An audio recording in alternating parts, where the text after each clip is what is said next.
Hello everyone, in today's video I am going to show you how to fix Messenger notification not working in Realme Narzo 80 Lite. So before watching this video, don't forget to subscribe the channel and also press the bell icon. So let's start the video. First of all, open settings. In settings, scroll down and click on sounds and vibration, and then click on do not disturb.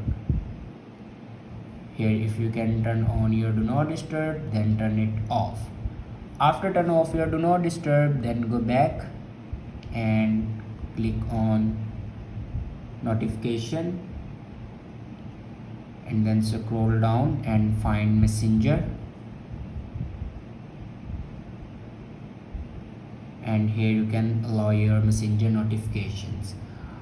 After that, go back and scroll down and click on apps, and then click on app management and search here Messenger. Now click on storage usage, and here you can clear the cache memory of Messenger. After clear the cache memory of Messenger, then go back to the home screen and restart your device. For restart your device, press and hold power button and then swipe up to restart your device. After doing these steps, your problem will be fixed. I hope this video is helpful for you. Thanks for watching.